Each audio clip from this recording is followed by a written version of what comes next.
Hello, everyone. Welcome to the TopCyberPro.com podcast. Today, we have a very great episode for you. We have Dr. Nikki Robinson on the call with us, and guys know me. I like to get right down to it, so I'm not to try to explain who she is and what she does. I'm gonna let you hear it directly from her. So, Nikki, do you mind telling us a little bit about who you are, what you do in the industry, and any kind of fun facts about yourself?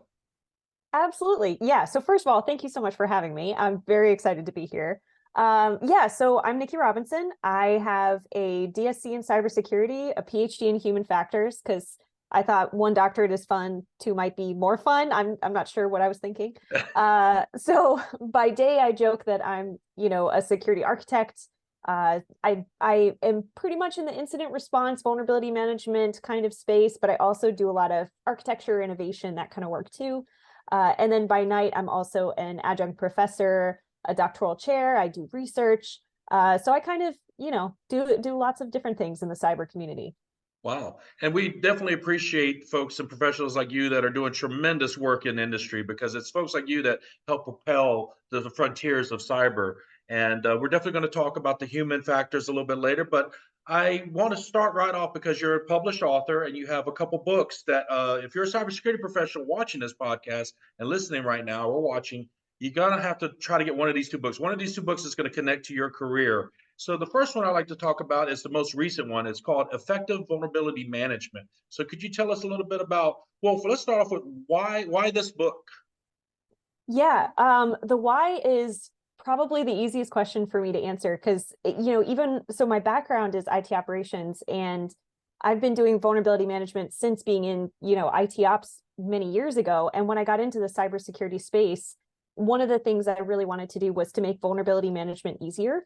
I felt like it was really complicated and there was a lot to do, and we've got CVEs every day, and I've got a complex infrastructure, and I've got patching and all these things. And I just was like, how can I make this easier for people?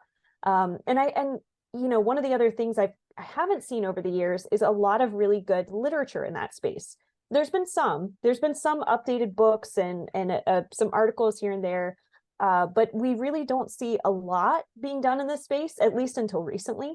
So for the last couple of years, this has sort of been on my mind as something to do and to just kind of share, hopefully with people, how to approach vulnerability management, especially in our sort of our complex landscape, our complex technical landscape that we live in now. It's not like we just have a server room anymore.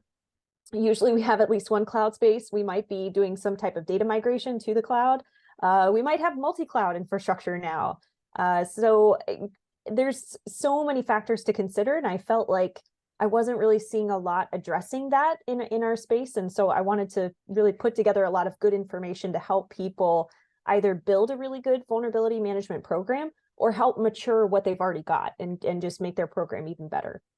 Let's say someone out there is filling the seat of a vulnerability manager, right? And they got a team of folks that go out and, like, let's say they're server admins that are constantly patching. It's like a firehouse, right? There's always another fire to put out. We got to get this done by this date. We got to be whatever percent is our green metric. For that person, why should they get this book? What is what is the biggest takeaway or one of the takeaways they'll get when they purchase this book if you're a vulnerability manager? So as a researcher, I feel like I have to say my bias here because I am a little biased. It's my favorite chapter in the book. It's the human factors chapter.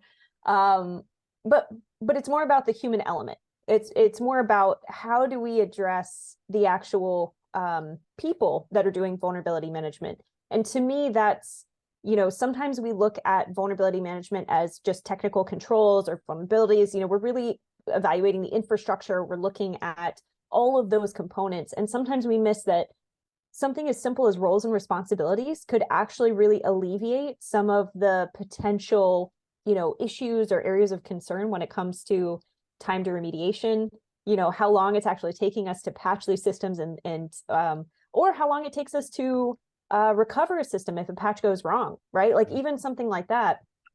So I feel like people will really take away a different way of looking at vulnerability management, that it's not just, you have to patch a critical in 30 days or 60 days, whatever it is. It's also about all of the other factors that we have to think about that can actually really impact risk. and really help reduce risk, because it's one of those things I don't hear us talk a lot about in the vulnerability management space. And I hope people will take away that vulnerability management isn't just CVEs, or it isn't just vulnerabilities. There's a lot more to it. You know, you mentioned something about the time when, the vulnerabilities identified to patch the race condition that, we're every day we're in this condition. A lot of the things you mentioned is like the date. A lot of folks say, well, by this date, we need to be at this percent or 100% patched ideally. But the problem people don't understand is that even with like when you have things like 0-day exploits, right?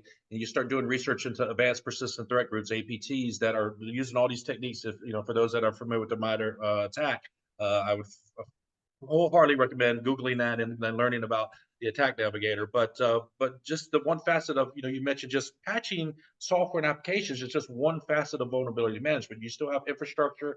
You still have things that are outside of your control. For example, if you have a third-party service provider, a cloud provider, or someone that you have offloaded some of your technology or your digital assets to, you still have to, what is the contractual obligations for them to audit or to check their systems continuously, and how much information are they sharing with you as a customer?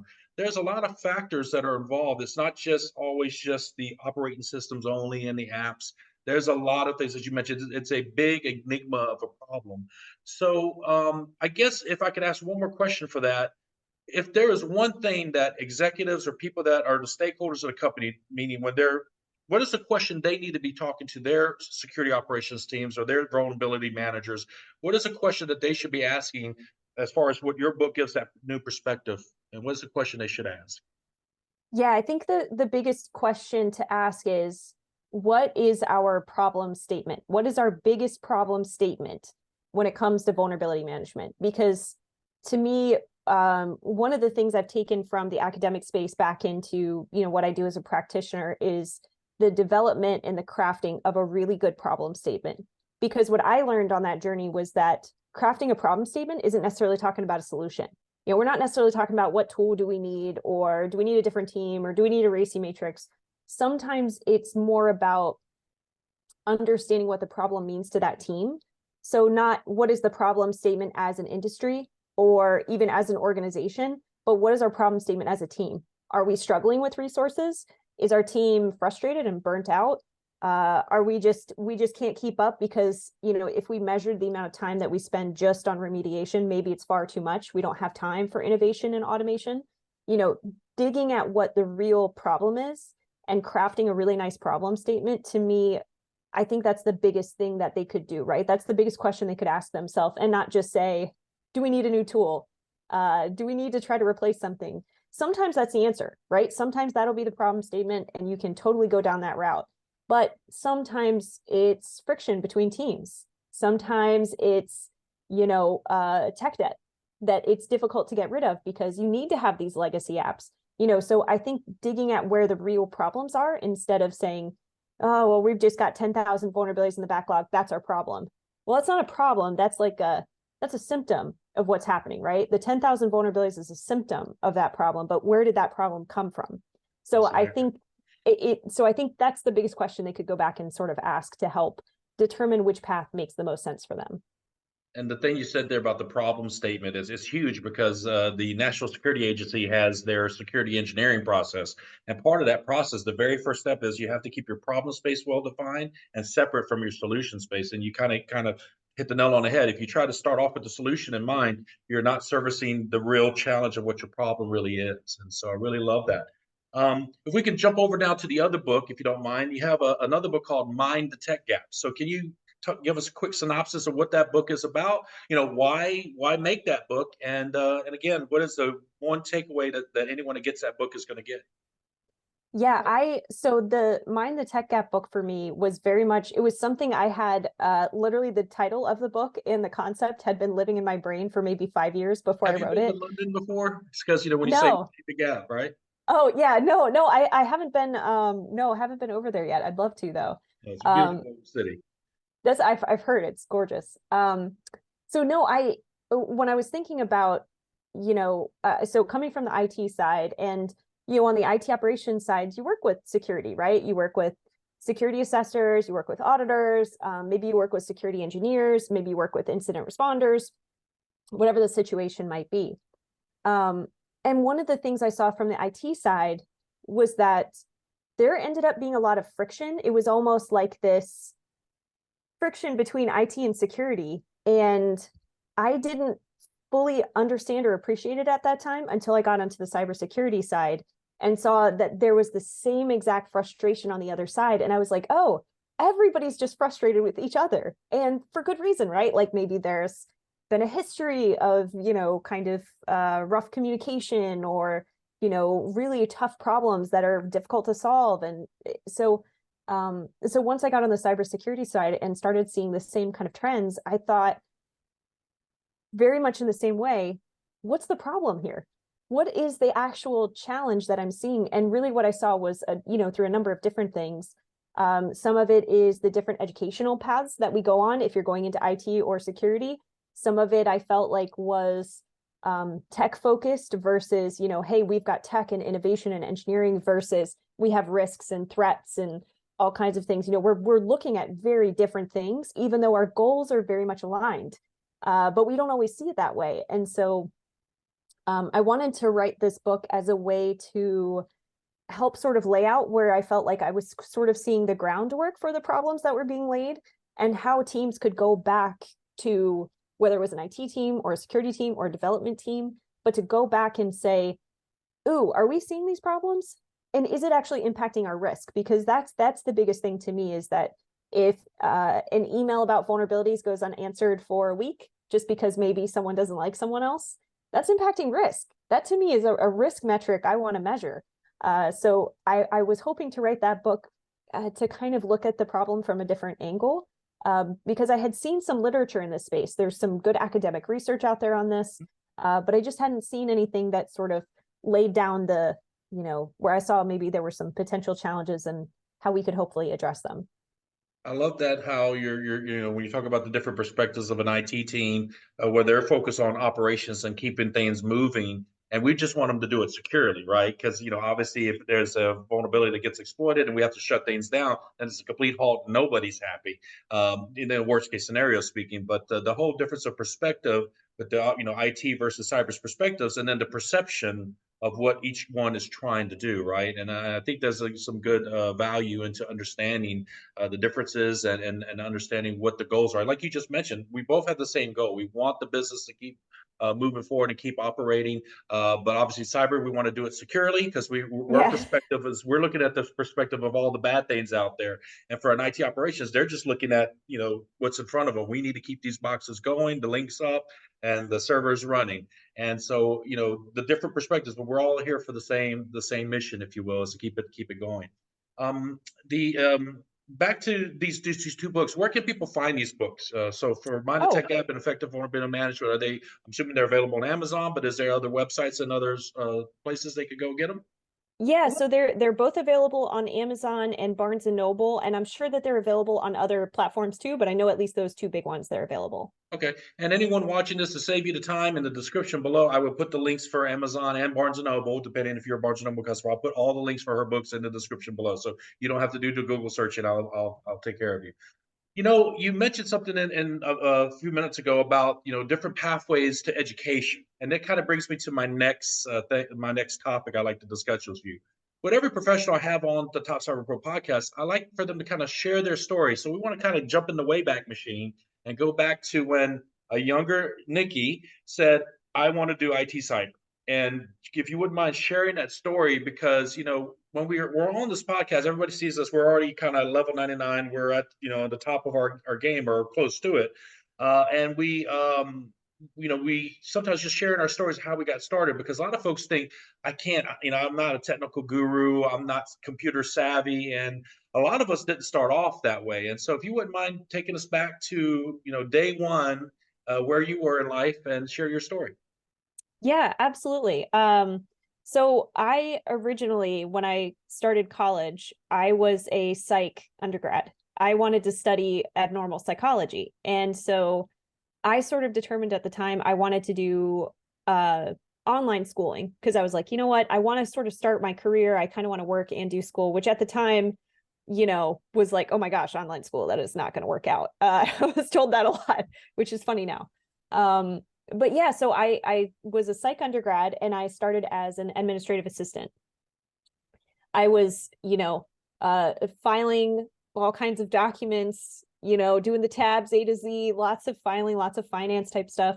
And I will never forget, there were two big pivots in my career, two big moments that led me to IT. One was I had a friend on the help desk. His name was Garrett. I still think about him today because he was one of those life changers. He came up to my desk. I was having a problem with Outlook. I was having an email issue. And he was like, well, you're smart, you figure it out. And he just walked away. And I was like, oh, okay, well, I can figure this out. I can Google, I can figure this out. So I found the answer. It was a corrupt registry key. I went back, like deleted the key, had it recreate itself. And then I fixed my own issue. And so when he came back an hour later, I was like, I fixed my issue, my email works. He's like, great, don't call me again. You know how to fix stuff. But it was one of those moments where I was like, oh, I like computers. I really enjoy problem solving and troubleshooting things. And, I have enough understanding of computers and technology that I can kind of do that. So I really switched tracks at that point and decided I wanted to get a bachelor's in IT and software engineering. So I started to kind of go down the development route and I joked that I followed Garrett around the company because every time he got a promotion, I moved into his IT position. Yeah, so I followed him around for maybe like 7 years. But I kind of worked my way up in IT. I started on help desk. I did a lot of cabling under people's desks, sitting in a server room. And then flash forward a little bit to when I was like a senior systems engineer and I was running a team and I started doing more investigations. I was helping from the IT side, but kind of getting involved in investigations. And I was like, oh, I kind of like this. This is really fun. So I started looking into cybersecurity and I found the DSC in cybersecurity at Capital Technology University. And I had got my master's there and I thought, I really want to do this. I have enough understanding of security. And at that point, I had started researching vulnerability chaining. And I was seeing that nobody was really talking about it. And I was still in the IT space. And I was like, why are we not talking about, is nobody concerned about this? This seems concerning to me. And so I started just researching it and getting heavy into it. And that was when I got the DSC. And then I got my first job as sort of an IT security liaison, where I was between IT and security teams, kind of helping them work together. And that was really where the idea of Mind the Tech Gap really solidified itself. And then I became a security engineer and a security architect at IBM, and I've been doing security ever since. Wonderful. I love that story. Starting from pretty much on the ground up. And Garrett, if you happen to ever see this, thank you, because now we have Dr. Robinson in the industry, and an industry that sorely needs more Dr. Robinsons in it. So thank you, Garrett, for being kind of I guess a weird mentor, or someone that kind of he was super nice about it. It may make it sound like he wasn't really nice, but he was super nice about it. He was But great. you know what? It was a little bit of that tough love, like fix it yourself, and Yes. that sparked that desire and interest. And I love the whole idea of the investigations and your mind wanting to figure out the problem and where it starts and etc. Another topic you mentioned that I really want to come back to is the vulnerability chaining. Where people talk about correlations of vulnerabilities and risk, and it's not done enough. I was advising an organization. I can't go into details of specifics, but an organization. I was sitting in a room where they were presenting to a leader of various assessment reports and vulnerabilities, right? And so one of the slides was dealing with their tier one core router devices, if you will, and across 100% of devices they had a category 1 vulnerability, but yet they had no details of it or what it was or et cetera. Just said 100% has a cat 1. So of course I asked, what is the details of that category 1? They said they didn't have it ready for that presentation. The next slide was the firewall. 100% of firewalls also had a category 1, no details as well. And the third one was the endpoint security system servers, which is the expert systems that are 24/7 monitoring, right? That also had a category 1. So I stopped. I said, full stop, guys. We got 3 major layers of our infrastructure, and they all have a category 1, which you have provided no information for your leader here. And 2, has anyone done any quick correlation to how someone can bypass all these and come right to to our data. And so you're right, one thing can lead to another. And, what tools I mentioned already, MITRE ATT&CK, they do a somewhat decent job of trying to show you the tools and techniques and how one thing can lead to the other. It's not 100% perfect. And so a thing that people, when they hear about data breaches and attacks and things that are out in the wild like Typhoon and other type of malware and the threats that are out there, they don't fully understand the level of sophistication that our tools are growing exponentially, if you will, where they're using multiple 0 days. They're combining it with multiple techniques. They're not just doing a single thing. It's not like a musket gun shooting one attack at you. It is like a downpour essentially. But you mentioned Garrett and so forth, but what are some websites? So if someone say, "Hey, I want to be a cyber architect one day," where do I get my start? What are some certifications I need to look towards and maybe read about and pursue? And what are some websites where, hey, I don't want to spend the money yet for all these? There's so many hundreds of courses out there to spend money on, but what is a free website where I could start learning some information? Maybe they have free courses. What are some sites you would recommend, and what are some certifications that you would recommend that people could get their start? So there is one YouTube channel I'm going to recommend because there are quite a few YouTubers out there in the cybersecurity content creation space that are incredible. There's also a lot of great podcasts like yours, right? Thank you. There's a bunch of great material out there that's free that you can get started with. So I want to mention Dave Johnson. He kind of started as a detection engineer, but he does so much. He talks about incident response. He talks about all kinds of things. He's a wonderful resource for this community. He's awesome. So I highly recommend him. Yeah, he's amazing. I also wanted to talk about if you're a person that's thinking about getting into cybersecurity and you're not feeling quite sure, you think you have to be technical, Meryl Vernon. She is one of those people that was a total self-starter. She puts out a lot of great content around purple teaming, around red teaming, but she was totally not technical, taught herself, and now she's like a principal security architect, I think. I mean, she's incredible. So I highly recommend following her. She posts a lot of great content, has her own podcast. She's great too. If you're looking at some purchased, kind of things to purchase, I highly recommend I hope I get the name of her book right, Ray Baker Deep Dive. If you're interested in like threat intelligence, OSINT, she has a new book and it's really, really good. I highly recommend it. If you're interested in security architecture, oh my gosh, I'm going to take an hour of your time, Jim. Oh, it's okay. So there's a new book out. I think it's out now or it'll be out soon. Security architecture, thinking, I think it's thinking, architectural thinking for security, by Mark Buckwell, and there's a couple other authors on there as well. That book is either coming out or it is out. If you're thinking about security architecture, I highly recommend it. It's great content. It's definitely a stepping stone if you're a security engineer and thinking about being an architect. It's a great place to start. There's a lot of foundational architecture knowledge you kind of need to get started in architecture, so I highly recommend that. But if you're just interested in technical architecture in general, there's a ton of great free material from TOGAF. From the open group. They have their architectural framework. That's a lot of great free content that you can get started with. And then as far as starter certifications, I will always recommend Security Plus. The reason I recommend Security Plus, is it the most comprehensive exam? No, but it does cover, especially for a lot of employers who are looking for, a new security analyst or a SOC analyst or someone kind of getting into security. Having that certification is a great place to start. It's not super expensive, but it's a good starter. It's a really good starter. There's also EC Council CEH. That was actually my first security certification that I got after Security Plus. It's not a practical hands-on ethical hacker test, but it is sort of comprehension. So that's another good one, especially if you're just getting started. Okay, well, thank you for all that information. And some of the things like the TOGAF, I'll include some of those links as well in the description. One of the tools you mentioned, threat intelligence and OSINT, I always like to tell people, hey, when it gets around November, December, watch the Twitter feed for Shodan, because a couple years ago, a lot of people remember this. I think it was $5 or $10 lifetime access. So, a lot of three-letter agencies love Shodan, and so and a lot of the public does too. So, be following their Twitter feed. Great resource. So if you don't mind, Nikki, I like to kind of, shift things up in the podcast where I kind of do a rapid fire round of questions. So there's no right or wrong answer. And this is just purely for fun, just to kind of, break the monotony of cyber, technical. So if you don't mind, if you humor me. I'm ready.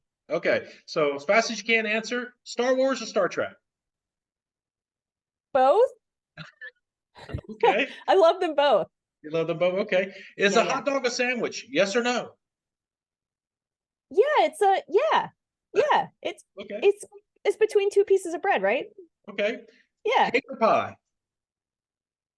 Pie. Pie. Got to be Why? pie. What? Um I think like there's nothing better to me than like a cherry pie with like ice cream on it. Okay. Nothing better than that. All right, hot pie with ice cream, cold ice cream. And the last question, fire, good or bad? Bad. I think. But fire can be really good for like forests and things, right? To help with regrowth. So it can be good, but Yeah. I think probably usually bad. Okay. So that was just to kind of do some levity there. So I definitely want to spend some time talking about this about the human factors in cybersecurity. So I'm just going to say, hey, Nikki, what are some things that people need to be conscious of or aware of? Because there's a lot of cybersecurity professionals that we have our checklists, we have our policies, our regulations, we have our our playbooks, if you will, for our operations and how we do our various things like incident response, continuity, all the different things that we do daily. But when it comes to the human factors, the only thing that people think about the first thing is, oh, insider threat, and then that's usually where it ends, right? So can you maybe explain, the perspective and take us a little bit deeper into that water of the human factors? Yes, absolutely. So human factors as a discipline has been around for many, many, many years. It really started off as human factors in ergonomics. My favorite example of what human factors means to us as people, as consumers and users, Mhm. is the hammer. How did we design a hammer? How do we hold it? How do we use it? What do we use it for?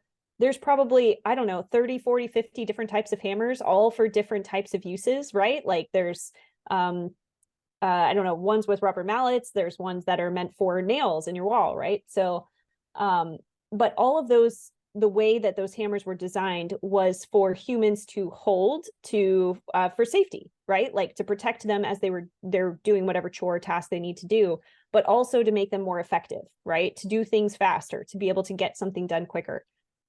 Taking that idea, that mindset into what we do in cybersecurity. So human factors is really this combination of engineering, design, and psychology. So how we understand, the tool sets that we're using and the people that we work with.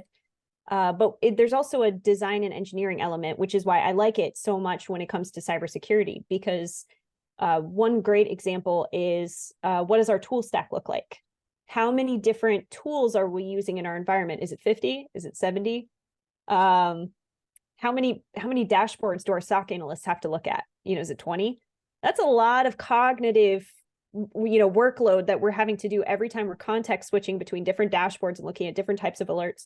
So to me, human factors is really about understanding how we use the tools that we're using every day, how they work, how they don't work, how we can configure them maybe better or differently. To me, it's about how we're actually using our systems to make our security professionals and all of our technical friends, right? Like all of our IT and development friends, how can we make security easier on them so that it's easier to implement, it lowers risk, but we're not also adding like cognitive burden to people as they're doing these tasks. So I think the biggest thing, for an executive or a manager or anyone who's considering implementing some type of human factors practice into their cybersecurity program is to just, it's a different way of thinking. So human factors in Dr. Calvin Nobles, who another great resource I highly recommend. He does a lot of academic research around security fatigue and the way that we experience, tools and our infrastructure.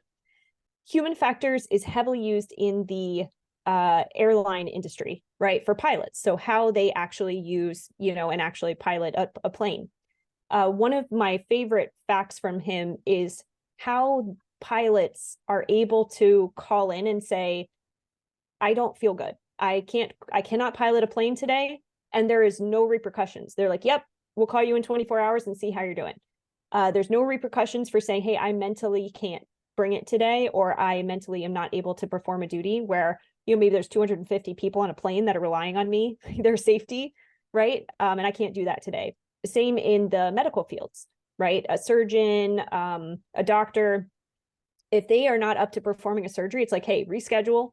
It is not worth doing the surgery. They call out, no repercussions. We don't do that in cybersecurity. Well, We there's not really, immediate impact to loss of life though, but that's continue. true. I like where you're going with this. Yeah, well, it's true, but it could also be a matter of national security too. So it may not be human life, but there could be other things at risk. Technology and data, and potentially really sensitive or important information. So in a different way, but we don't look at it that way. Our cybersecurity professionals, and I say this as a security architect and someone who's been in incident response, we work 24/7. I am always working, right? And it's a little bit different to say, oh, I want to take a day off, right? Like, it's a little bit different in our space. But so I think that's just kind of an example of how human factors is done in different disciplines, and how maybe a different way we could think about it in cybersecurity.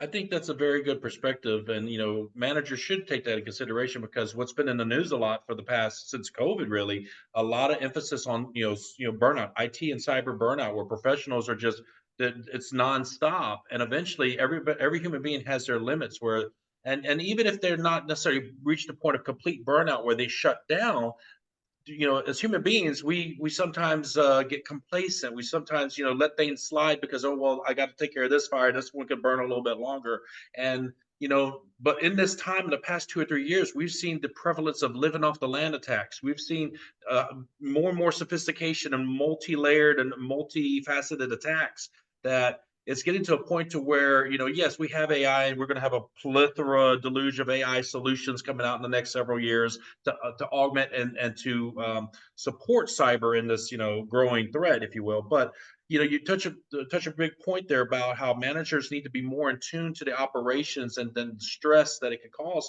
because human beings are human beings. So at the end of the day, you could have certified, knowledgeable, experienced professionals, but at the end of the day, they have a family to go to. They have personal problems they need to tend to as well, and eventually, all that is competing with that work-life balance. And when work is highly stressful, things are going to slide through the cracks. And so, from the perspective of that, let's say I'm on shift. I've been working, nonstop, 50, 60 hours. The moment you need me most, I might not be at 100% to whether perceive something in a report properly, and just that one lapse in human error can cost millions. It can cause a business to shut down. It can have impacts other than direct human life, like an airplane crashing or a Right. doctor killing someone on the surgery table. But you're very valid in this, that they need to be more, I think the word I would use, more in tune and plugged into their operations of what is keeping our business running and going, and being mindful of when you're looking at those ticket in the metrics, there's human beings behind that. There's a lot of hours being logged. So management, or at least the site leads that are closer to the operations, should be more aware of this. And so I love the points you make with that. I think that that's not enough, because when people say human factors in cyber, they're thinking insider threat, they're thinking malicious actors, negligent users. We need more Yes. training. We need more training, more training, more training, and more things that add to that already piling workload. And I think that more training is not always the answer. It's not to say that it's not needed, but when it comes to your operation teams, you got to be more plugged in into what's going on with them. Your leads, your managers that are over those teams need to really be more in tune with definitely with the work-life balance, and ensuring that people are taking vacations, or making sure that they're looking out after. Because at the end of the day, your team is as strong as its weakest link, and a lot of folks lose sight of that. And you can have a rock star on your team, or what I like to refer to as your workhorses on a team. You can have a team of 5 or more people. There's always going to be 1 or 2 what I call workhorses that are carrying most of the load. And of course, you feel it the most when they go on vacation, or Oh when they yeah. decide to quit for another opportunity, or they just say, "Hey, I'm going to go to a different career field." And then when you lose that, the impact is definitely felt. But I love that you have all this research and knowledge. And is there any other things within the human factors that you'd like to share? Yeah, I think just that it's it's such a great discipline because of the combination of different things, right? It's engineering, it's design, the way we actually design systems, and psychology. So to me, it's such a nice blend of the way that we think about our technical space and our digital space, and the way that we integrate humans into that digital space. So for me, it's kind of like, how can I just kind of also keep in the back of my mind the people who are behind the screen, who I'm asking to do a task, right? Especially in incident response scenarios, I think understanding how people operate and, being in a very stressful situation, having a little empathy or understanding towards that can actually help. I always bring it back to risk management, that these actually can impact risk. And so it's not always about the technical controls. A lot of times it is, but sometimes that human element can also positively or negatively impact risk. Most definitely. So the next question I had for you is obviously working for one of the top companies in the world when it comes to IT and cyber. They were there. IBM has been there from almost day one. They were there in the early days of IT cyber, and then today they are what I would say. My perspective is they're charging ahead, leading us into the emerging technology realms with their advancements in research and development towards like quantum computing, which I'm a huge proponent of, as well as AI technology. I know there might be limited things you could share, but what are your thoughts about IBM as an organization and what they've done from their history up into today? I've been at IBM for a little over 3 years now, and I guess the biggest thing I could say is I am constantly learning something new. I'm constantly engaged in something new. And I'm very fortunate. I work with some of the smartest people I've ever met. So it's just every day I'm learning something new, and I don't know, I'm in awe of the people that I get to work with. So I feel very lucky to get to work there. Well, one of the things I always like to share with folks is I'm trying to find the proper name is KISKIT, QISKIT, which I'll put in the description below. A lot of folks out there that hear about quantum, computing, they don't understand that there eventually needs to be understanding of the development of code and I guess scripting and code for those systems. And so I recommend a lot of folks are like, yeah, my kid likes to do a little bit of development. They're learning a little bit of C or they're learning a little bit of Python, and I'm like, that's great, but get them signed up on KISKIT with IBM. IBM is providing a plethora, a whole library of free information that you can just register, sign up for, and just start immersing yourself into this what I call the next level, the next chapter, or really the next disruptive chapter in our world is coming. So we think AI is that disruptor. We haven't seen nothing yet. So once quantum computing becomes more, obviously academia and your top 500 Fortune 500 companies will invest first into it, but it would probably be about another 8 to 12 years away before it becomes more commercialized to the regular end users. But we never know. Things advance so much these days. It could be 5 years from now. We got mini quantum computers in our homes potentially. But for anybody out there that wants a good start, it's free training and it's something to start with. And again, this is where IBM is providing all this information for free, and that's a tremendous thing for a business that's well established as them to do for the world, if you will. So I really respect and admire IBM, and I'm happy that you're working for a really esteemed, great company. Um, I want to kind of give you a moment because we talked about the work you do. You work with IBM, a great company. You've written a couple of books and so forth. But what are some projects or other side projects or maybe a nonprofit you work for? What are some things that beyond your day job? What are some things else, other things you're involved in? Yeah, so it's funny. I've been encouraged to write another book, so I'm mulling that over. I'm mulling over kind of what I want to tackle next because there's a couple of different spaces that I think are really interesting. So I'm not quite writing another book yet, but I wouldn't be surprised if I wrote another one. I was talking to my husband about this. I said, oh, I think I'll take a break from writing, and he was like, oh, okay, just a couple months, and then you'll, which is probably true. But I'm doing a lot. So every year I sort of choose a different initiative on kind of what I want to focus on for the year. So this year I really focused more heavily on academic research. So every couple of years I like to focus on some sort of big personal project. So I have a number of papers that are coming out this year. I'll be presenting at a number of conferences, including the Human Factors and Ergonomics Society annual conference I think it's in September.